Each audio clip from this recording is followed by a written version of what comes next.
When women dare to fully be themselves, to rise up as the divine beings they are, to operate in their magic, their sexuality, their power, they are always labeled one thing: wicked. Wicked is a podcast for women who dare to walk in their true identity, power, and magic, who go against societal culture of being seen and not heard, who are the black sheep and powerhouses the structure tries to defeat. And here is your shepherd leading you astray, Mystic. Happy new moon in Sagittarius, everybody. And by the time you're hearing this, Mercury will be retrograded. No, you don't need to wear a tinfoil hat. It ain't going to be that bad. It's so funny on social media, every time a planet retrogrades, like all the stuff that comes up as if it doesn't happen, you know, every single year, multiple times a year, since the beginning of time. I don't know. Social media has gotten crazy in the spiritual communities. Anyway, I am officially chicken free, which is sad that era is over for me. But let me tell you how crazy these predators have been. Other than the bobcats that were coming after the chickens when I was letting them run around. Okay, so that was crazy. But it was also beautiful. Bobcats are just like very majestic and beautiful creatures. I stopped letting the chickens roam free, like maybe a couple hours a day while I was home. But this raccoon kept coming. And this one freaking dug holes underneath the coop to get in. And that little bastard just wrecked us. In like 1 week, I think he got like 7 chickens. He just wrecked us. So we had one chicken left as of a couple days ago, and she can't be by herself. And I'm not about to start, getting more chickens when this is just getting out of control. It's hard handling that on my own anyway. So I brought it to my friend's house, and she's living happily ever after with 50 other chickens. I don't know. I live way out, so it's beautiful here. But yeah, the predators won this time. But I'm sure in the future, when Zion's a little bit bigger and it's not so much to handle, I will definitely be restocking that coop. Anyway, going into this holiday season, I thought that I would talk about boundaries. Especially for us women, it's really, really hard to set boundaries because we are really taught our entire life never to have any. And we learn from our family dynamics not to have them. And I feel like, up until recently, I never really met women that had strong boundaries. So it's like in our collective conscious to not, out of fear that we're not going to be loved or we're not going to be called the good wife or the good mother or the good girlfriend, and that we need to just self-sacrifice to the point of martyrdom. And we don't really even know how to set good boundaries because we've never even had good examples. And holiday season is always harder around that because most of us have toxic family, right? That's why we have issues. I really don't think there's getting around that for the most part. I'm not bashing everybody's family because I'm sure there's people out there that they're good. It really comes to the point where it's like recognizing that everybody's human and we all have our own toxic traits. Like, you're not perfect either. I'm not perfect, but like you're trying, right? So there's a difference between being aware of yourself and changing and trying and evolving. And then there's like the people that just are, and they don't try and evolve and change and don't think anything is wrong with them. And they probably think what you do is like weird, right? Or hogwash or whatever. You can't even have conversations with these people. So holiday season is hard for that because a lot of people, they're trying to make the right choice. Like, what does a boundary look like with family? What does it look like if I don't attend Christmas dinner, but I don't want to be alone? Some people are alone on the holidays and it's hard for them. And then you have people that have huge families but are choosing to be alone because it's too toxic. You know, there's like all these like crazy dynamics going on. What do you do around the holidays? How do you make this choice? This is really hard for females, especially around the holidays. A lot of this has to do with the fact that generally it's up for the women to plan everything and to cook everything and to do everything. And most of the time that goes unappreciated because it's the women that do that anyway during the week, during a regular day. And so now the holidays are coming and there's even 10 times more of the burden. So a lot of times the women are way more stressed out during holidays rather than enjoying it. Holidays don't have to be that way, and neither does life in general. We're very overwhelmed as women right now, and it's okay to feel that way. There is a lot of pressure on us to do everything. We have this one dynamic where men are not stepping up to the plate and being men. So women are in their masculine doing men things. We're also doing all of the female things. And then there's this expectation of you need to be bringing something to the table, or on top of taking care of the kids, taking care of a home, you also need to be working and making income in order to be looked at as anything positive in the society. I always find it, like, I hate it when I meet somebody new and they ask me what I do.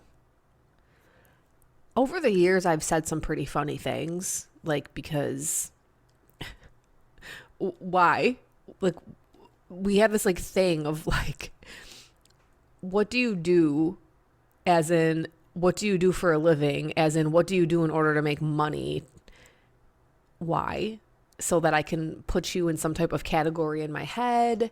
What if I said I don't do anything, I just stay at home? So you're already going to have some type of image in your head about me that I'm like sitting on the couch in a bonnet eating bonbons all day. If I said I was a tarot reader, you're going to have some other view of me, especially if there's like religious people.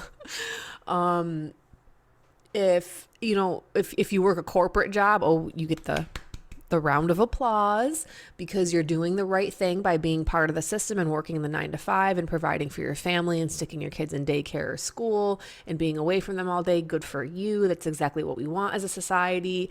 And then you're like socially acceptable, right? You make money, you drink wine at the end of the night because you hate your life and your bank account is full. So that's good. That's what the American dream now is. There's this pressure on women that we have to do it all. And a lot of us feel very overwhelmed because there's all of these things that are expected from the woman and how she needs to show up. She needs to check all of these boxes, plus be a present mother, plus never yell at her kids and do gentle parenting, plus never freak out and not have a meltdown because then she's emotional or psychotic. And she needs to have dinner cooked and healthy foods for lunches and healthy things for breakfast. And there's just so much. There's so much. And so many women are overwhelmed, but God forbid we fucking say that. God forbid. Now, I have 2 really good friends that I love saying those things to because I feel like I can get it off my chest. I'm so fucking overwhelmed. I feel like I'm going to fucking fall over. And it feels good to say it out loud and be in like, yep, these bitches ain't gonna judge me. Like, everybody needs friends like that. Everybody, all women should be that way and be judgment free of other women, that because you don't know their story and their situation of what they're going through. So, women were never supposed to do all of this, and we weren't supposed to do it all alone. Our fake ass American dream bullshit society. There is no do you understand there's no American dream? Half of us have immigrant family members that came here from another country to have the American dream because, we're told that it was shitty where they were. And the majority of us are now like we're going to go back to the country you came from because this one fucking sucks and we can't do it. There was this like idea sold that the American dream is like, you know, picket fence, house, family, making money. But the underlying like agenda in that was actually the American dream is like the dream for big corporate. And it's a dream for the select few that you have now enslaved yourself to. Like, you think about a job. You literally are trading in hours of your life every day for a set price until you die. So some of you are like, yes, hours of my life every day is worth $17.50 an hour. I mean, when I was growing up, hourly rate was, oh God, my first job, I think I was making $6.45 an hour. Yes, that's what it was. $6.45 an hour. So my life in my youth was valued at, I'm only worth $6.45 an hour. Like think about your life. So if you're making $40 an hour, it's like, yep, I will allow my life to tick by and take hours of, like, I'm talking about your living life. Think about this. It's your living life. You only have this one. I mean, there's reincarnation, but like, you're consciously aware of this one. There's all this stuff that you can be exploring in the world and doing and learning and seeing and meeting people and all of this awesomeness in the world, right? But you're saying, you know what though? I'm going to trade in these hours for 40.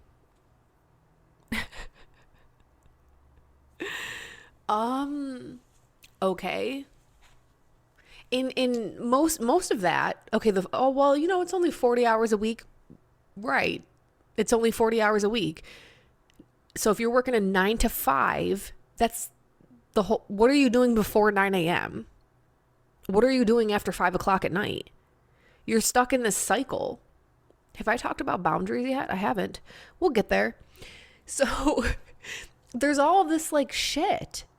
And women on top of it, at 5 o'clock when they get off work, they don't go sit on the toilet for 25 minutes until their fucking ass cheek is asleep scrolling on Facebook. They don't just sit on the couch and put their foot up and watch TV, because if they did that, everybody would fucking starve and the house would not be cleaned. So the majority of women, after working all day and slaving away, are now coming home and having to do everything else. So like, you're not actually drinking and exhausted because of your family. You're exhausted because of like all of the other bullshit. So now the stay-at-home moms that are still fucking exhausted and are like, holy shit, I can't take care of this all by myself. Yeah, because you weren't supposed to. So if you want to even go back in time, women, well, let's back up even a little bit more. We didn't used to have all of this shit. Giant fucking houses with tons of bills and tons of toys, and we have so much fucking excess, okay? We don't even know what a simple life is anymore, because everywhere you go, I mean, everywhere is a fucking ad for something you need. You get it in social media. Like, you can't go through your news feed anymore. I mean, I feel like I'm like advertised to doing just about anything other than walking in nature. But you have all of this shit that you don't really need, and you're advertised that you need more, and it piles up in the house, and then you're mad at the kids for leaving it all over. But why do you have so many goddamn toys to begin with? And there's just this constant thing of surplus. We have too many dishes, too many forks, too many knives. If we get simpler, it would get better. But then on top of this, we don't have community anymore. And women never actually did this alone. Women never, even the ones that were in the home, they didn't just do it alone. They had help. The women, when the men went out, you can go way back, like when the men went out hunting on, 3-4 day long excursions to go get meat, All of the women were together taking care of each other's kids and helping around the small, do I call it a house, like compared to what we're in today? It was just, simple. And then even just a couple generations back, it was still the same thing. The women were not alone.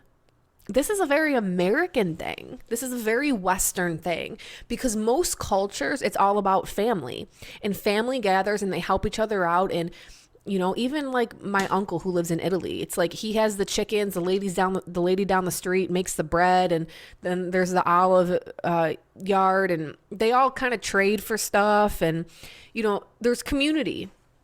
And there used to be the concept of you generationally live with family.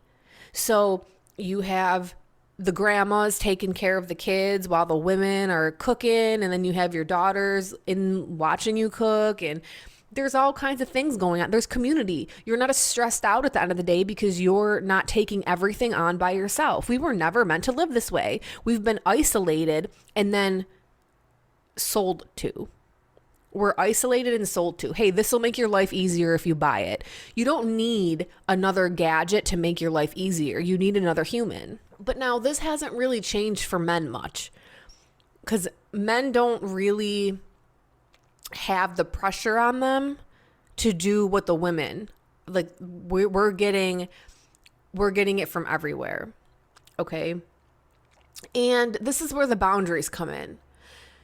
You have to have strong boundaries in your home. For some of us, it's hard because it's actually harder for us to say no to our family than it is to complete strangers, obviously. But if you have a strong foundation in your home of the type of boundaries that you set with people, your boundaries will be so strong, the people that are like trying to cross them won't even come in. Because when you start loving people, liking people, or having people in your circle, it's very hard to say no to that. But this is like almost having the correct foundation. And if you're building up your life on a correct foundation, it's hard to have long-term success in things. Especially for women. I've said that 1,000 times already in these 15 minutes that I've been talking. Because there's so much expected of us, we have a very hard time saying no.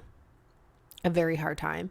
We even have a hard time asking for help or asking for basic needs. There was this time period where I had a lot of women in my life that had a really hard time asking for things. And let me tell you what, I also struggle with this. So I think during that time period when these women were coming to me for coaching, it was really like reflecting back to me the work I still had to do.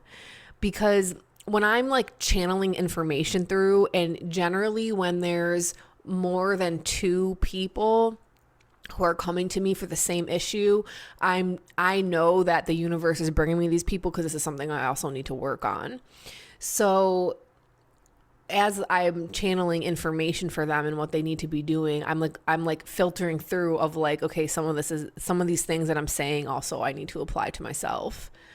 I really learned this during my early postpartum phase, because asking for things because I was not capable of doing them was a very, very hard thing for me. I wanted to lay in bed with my baby and breastfeed and bleed and like just lay there. But like asking for, I need this, I need food, I need water, I need you to bring me this, I need you to walk me to the bathroom, I need you to bring me my nipple butter, I need you, like saying all this constantly all day was very, very hard for me. And I really realized how much work I had to do on myself during that time period. And I kept asking myself, why is it so hard for me to ask the people I love to take care of me now when that's all I do for them? And generally, men don't have a huge issue with this, asking the female in their life when they need things. And a lot of times they don't even need to ask, because the women are just so observant and they just do the things. So they don't even need to ask. And because we're the ones who are expected to like wait on other people and serve other people, like women are expected to serve, we have a hard time asking people to serve us. And so while this may not be a boundary, and yes, I am now 20 minutes in and we'll still get there. This may not be about setting a boundary. It's about being able to be vocal about what you need. And being vocal about what you need sets you up for the ability to create boundary. And one of the things that during my postpartum, the early phases there, the first 40 days, the fourth trimester, I didn't want to see like anybody. And so I had to be okay with telling people they can't come over. And that was hard for me, but it was what was best for me and my baby. I'm still energetically in the void. I can't handle conversations. Even when my parents would come over, I would be like, you guys are talking way too fucking loud. Like, I don't want to hear random conversations about shit that doesn't matter. Like, I just want to lay here with my baby and like be in quiet. That's what I needed during my postpartum. And that's what a lot of women need in their postpartum. But we are really afraid to ask for that. And we feel like people are entitled to our space, especially our family. And we have a hard time saying no. And we have a hard time feeling like we're going to let other people down. And so we sacrifice our own selves for it. It's a hard space for us as women because even not in postpartum, but in life in general, we have a hard time laying down rules of saying this is not okay and this is okay. And yes, I may have said that I will do this, but you know, I'm a little overwhelmed. I need more time. Anything like that. Voicing our emotions, our feelings, our opinions is always met with some type of lashback. And it happens so consistently and frequently that now we just do it to ourselves. And society has put us on this short leash. It's like a shock collar. And we're so used to getting lashback about anything that we just lash at ourselves and stop ourselves from vocalizing or expressing our needs, our wants, our desires, our boundaries, because we know what's going to happen.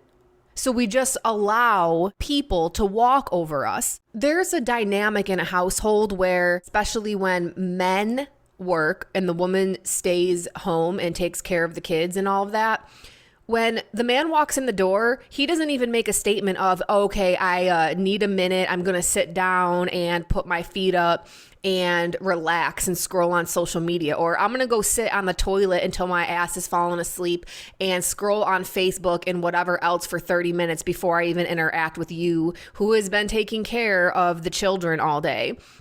They don't even state this. It's just like there in the fine print. Because there's literally no bar for men. Like it's very, very low. It's basically in hell. And so there's not really much expectation. But how many wives that when they're exhausted, they've done so much for the day, have so much stress and anxiety, when the man enters, they go to, here's the baby, here's the child, and their response is, well, I need to go to the bathroom first. I need to take a shower first. I need to do whatever first, and then I will do this. Women would never, the majority of us, would never even think of doing that. Because we view it and take it on as our responsibility to do those things, and we would literally beat ourselves up as being a bad mother if we did that. If we rejected caretaking for our child to put ourselves first, we would literally feel like we are a bad parent. How many of you have even held your pee for over an hour, even though you had to go so bad to put the needs of your child first? Like, that's not okay that we do that. A man would never fucking do that. Not in a million years. When men feel discomfort of any type, or they feel like something is not going their way, they are the first ones to say shit about it. And they will bitch and complain until things are shifted back into their favor and they are satisfied with it again. This is not the case for women. If we bring up why we're unhappy, why we're dissatisfied, what's not working for us, where we need to draw the line down, we're called names. We're called high maintenance. We're called gold diggers. We're called naggers. We're called all kinds of stuff. And then we're told that we need to be medicated. I recently just had somebody tell me a story. If you think that this whole like women are hysterical thing isn't still happening in the medical system, I just had a friend tell me that She knows somebody who went to couples therapy because she caught her husband cheating with another woman in her home. And when she confronted, flipped out, did, the things that a normal human would do, especially the male if it was flipped, they went to couples counseling. The husband was begging and telling the therapist how hysterical his wife is and needs to be medicated. Literally like begging to put his wife on medication. We literally are taught, this is ingrained deep in the psyche of women. Even if you have never experienced it, because you're a woman, your DNA has this embedded in it because our grandmothers lived it out. That's not even, some of your mothers have lived it out that are listening to this now. It's not like this was thousands of years ago. We're talking just like a couple age gaps here, when in the medical system, women were literally treated with hysteria, put on medication, given lobotomies, given electric shock therapy. That literally happened to my grandmother. She was giving electric shock therapy. It's disgusting. There is no safety for women. We have been taught that our boundaries need to be so fucking low in order to make men comfortable that we are now told we have to allow them in our bathrooms even. Like, we don't even get the privacy to piss on our own. And women are actually so brainwashed in this that they actually feel like the men that are dressing up as women, that they need to somehow accept them and stand up for their rights, and they need to feel comfortable and they need to feel like they're accepted and okay. That's how brainwashed women are to make sure that men are not uncomfortable. I don't give a flying fuck if you're uncomfortable. If you want to wear a dress, I don't give a fuck, but you're not a woman. You're a type of man. If you want to get breast implants, that's fine. You are not a woman. You're a type of man. See, because you don't have the DNA in your body that screams oppression. You have the opposite, because it's even showing how the whole world revolves around you to make you happy, that they're willing to sacrifice innocent little children so that you can whip your dick out in a bathroom and pee in a toilet in front of a child. This is above and beyond what patriarchy is.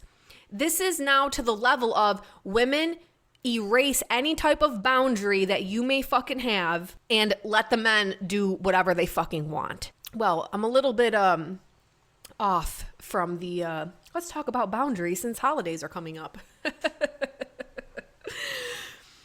Oh boy. I just feel like that this is like a really intense topic for a lot of us because, okay, so like women out on dates. Do you understand that women right now are having to draw a boundary line on not splitting the check on a date and are getting harassed for it? Are you serious? Men will gripe about anything, and there's women that will actually change for that. Like, they will, okay, yeah, we'll split the bill. Yo, yeah, you're right. Everything should be 50-50 and everything should be... Wow.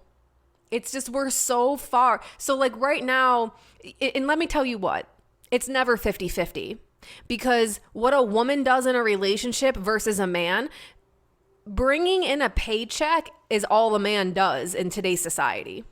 There's a very few, I'm not saying they don't exist, but the men who are actually doing the work, yeah, they exist, and they want to be active roles in a relationship and wine and dine and do nice things and, be an active participant.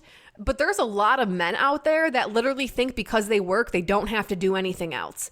But then also expect the female to do 50-50. Then complain when they say that their wives are miserable. And then they cheat.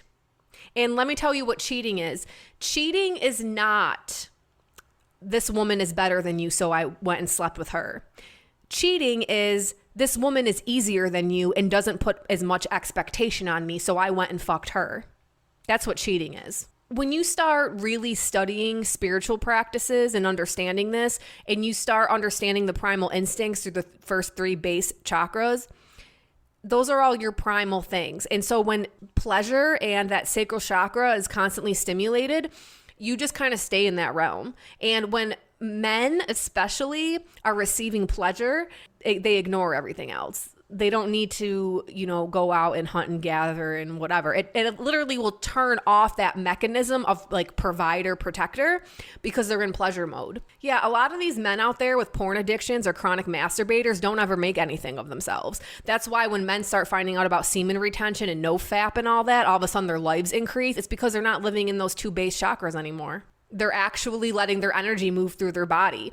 And the men that have the highest sex drive, they actually have the highest potential at creating and making a lot of money and, making a good life for themselves, but they stay in that pleasure mode. So those go run around and fuck. It's, society breeds them to be this way. But it has nothing to do with you, honey. Trust me on that. I've experienced it too much in my life. Do you know why when women leave shitty men, there's a glow up? All of the sudden, all of those boundaries that they had to take down over and over and over again in order to make sure that the man was happy and never received anything in return, all of a sudden those bars are back up. And all of a sudden there's not a blood-sucking leech taking all of their energy. Their glow comes back because literally they have blood flow again. And they start rediscovering themselves and are happy because boundaries. It mentally, physically, emotionally, spiritually affects women so deeply every single time we think we have a boundary and we remove it for the person that we love because we feel like it's going to make the relationship better. We have to stop doing this. And it's hard because a lot of us are working through abandonment wounds. We're working through this idea that we're going to be left and we're going to be alone if we draw lines in the sand or if we put up boundaries. And you know what? The ones that leave because of it were never meant to be with you in the first place. The only reason they were there was because you allowed them past your boundary. They put up a fight and said things to you or made fun of you or ridiculed you or made you very uncomfortable or stonewalled you or withheld love from you until you took that boundary down because you couldn't take it anymore. It's disgusting. As women, we learn this from childhood to be this way. We watch our mothers go through it. They've watched their mothers go through it. And then a lot of us, our own mothers did that to us or our fathers did. So now we don't even know any different. We think that we're doing something out of love because we were taught through our parents that that's what love is. You keep caving and lowering your boundaries and doing as the other person says, and then we'll love you. So this is very deep. There's a lot that goes into this that we need to start deconstructing and reworking to make it better. And the first step in doing that is actually setting the boundary and keeping it. And if somebody says, I can't be with you if you're going to act like this, but this is a boundary for you, fuck them. They're not for you. And you have to be okay with walking away. It's crazy in our society that, we're taught so much as women and it's so ingrained in us to do anything to not let a man leave you or to have this energy of pick me.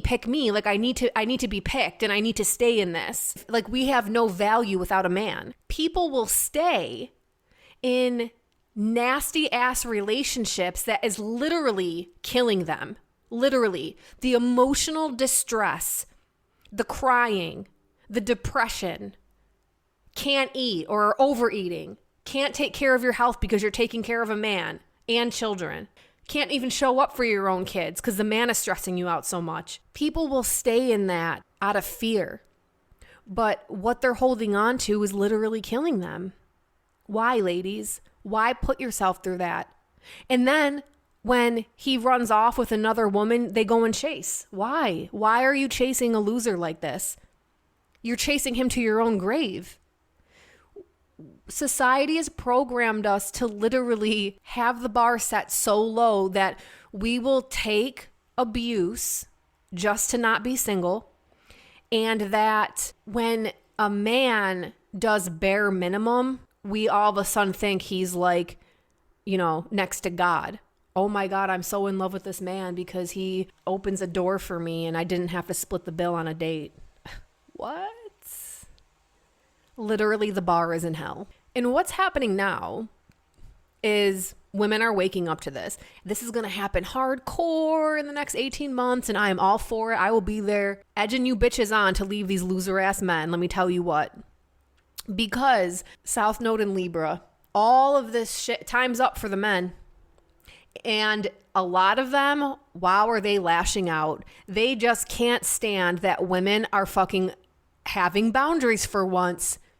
And they're fucking crying about it and bitching about it. I see it on social media. Some men are taking the right side and they're like, wow, yeah, I've been a fuck up. Let's change this. Good for you. They're probably not chronic masturbators. But there's a whole other section that are just trying to keep things the same, and they want you to have your bar set in hell. And they don't want you to have any expectation of them, but they want to have all the expectation of you. And they want you to give unconditionally and not give anything back to you. And they want your life to surround around them and chasing them for some reason. All you ladies got to start putting up boundaries. Some of you got this boundary issue from your parents, and you need to even rework how you have boundaries up with them, because they will be the first to call you names when you try to set a boundary. This has recently happened to me. I tried to set a boundary that was simply of, this is how you made me feel with this action, and I want an apology before we talk again. I got called so many awful names because I wanted an apology, and I haven't heard from them since. Oh well, I don't care if it's the fucking holidays. I don't give a shit about, I don't care. I know that I deserve an apology.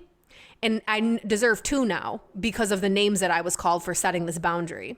But if I look back over all my past relationships, yep, I put up with all of that type of emotional abuse and never once asked for an apology because this is how it always went in my family. When you actually decide to start putting up boundaries with the root cause of your issues, that's going to trickle up. Now, think about this. Picture it like a tree, the branches going down deep.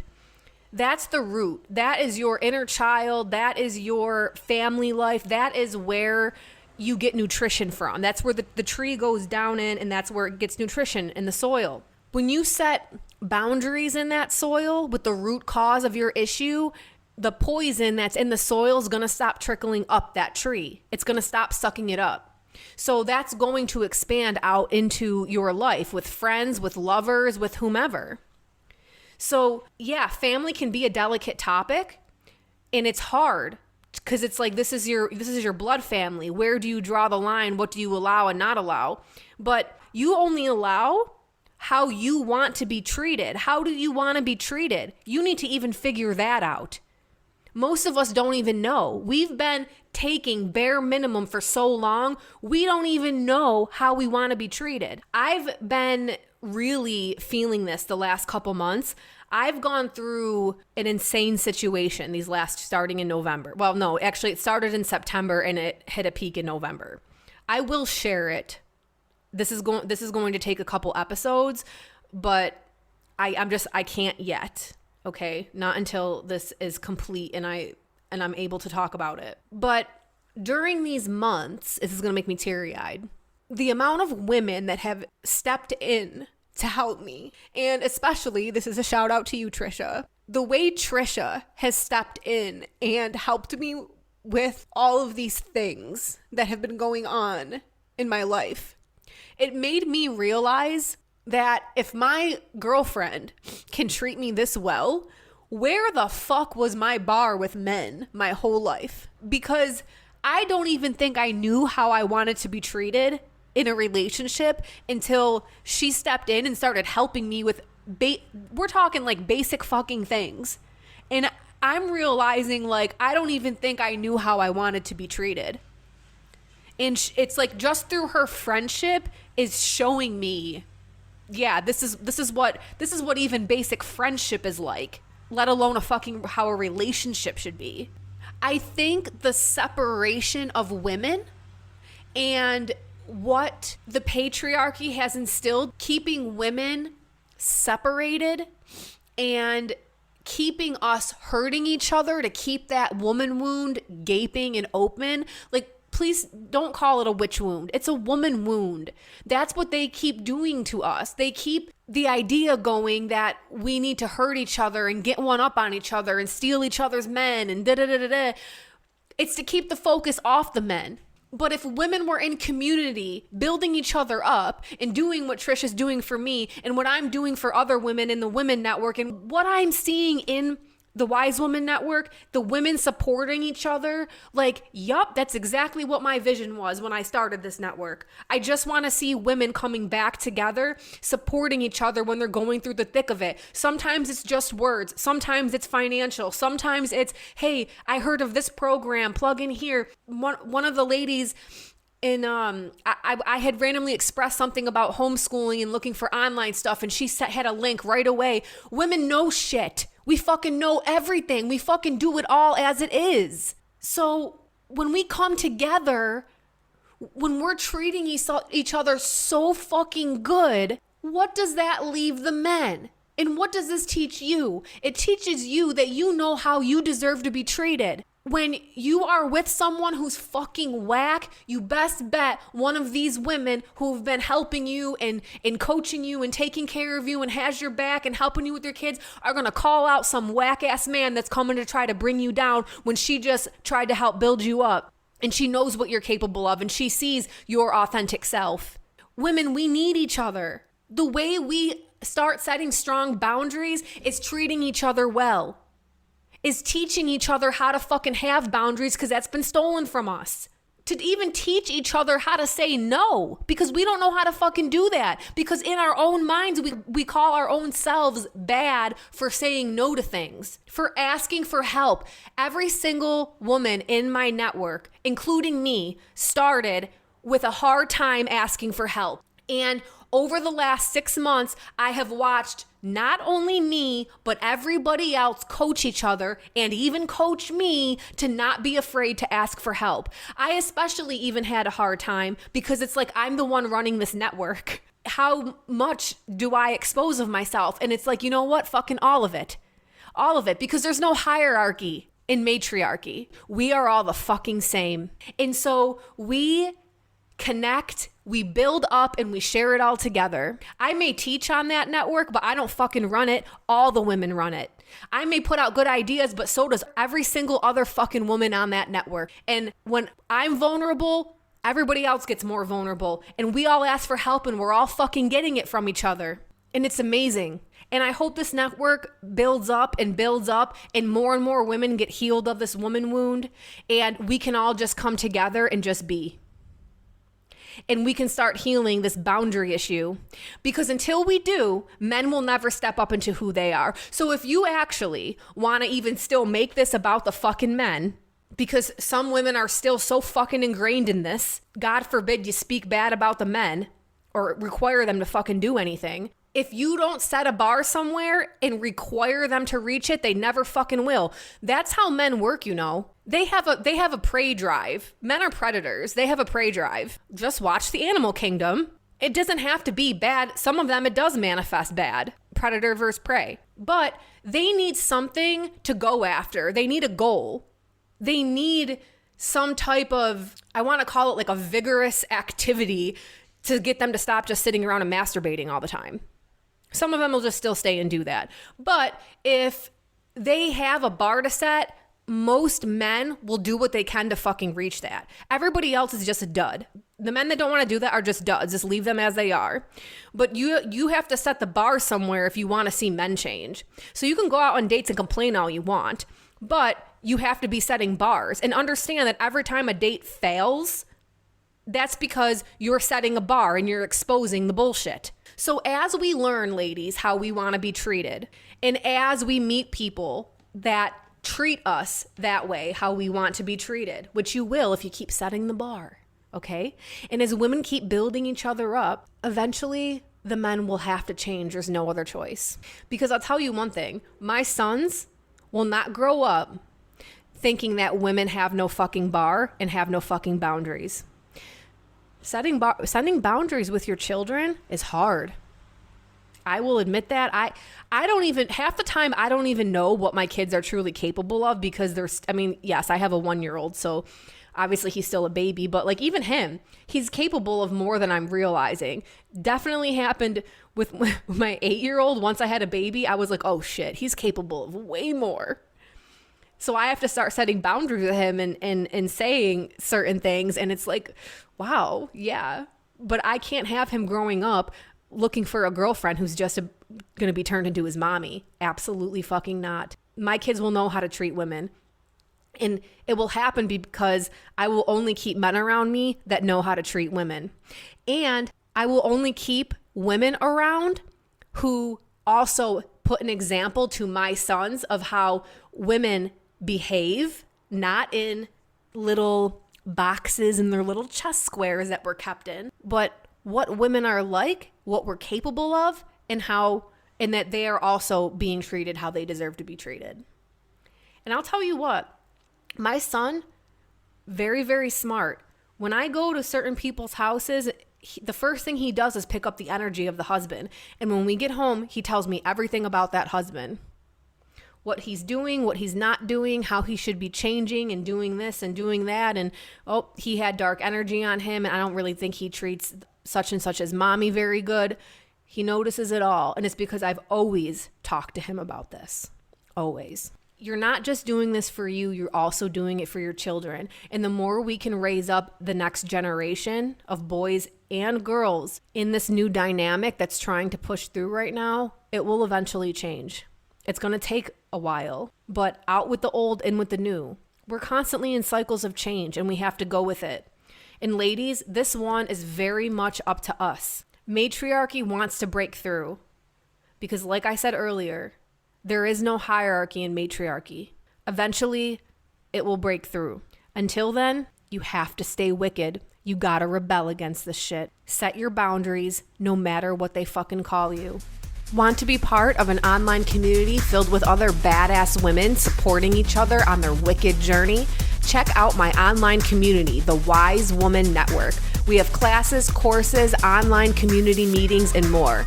Activate that sleeping goddess within and unleash your divine power.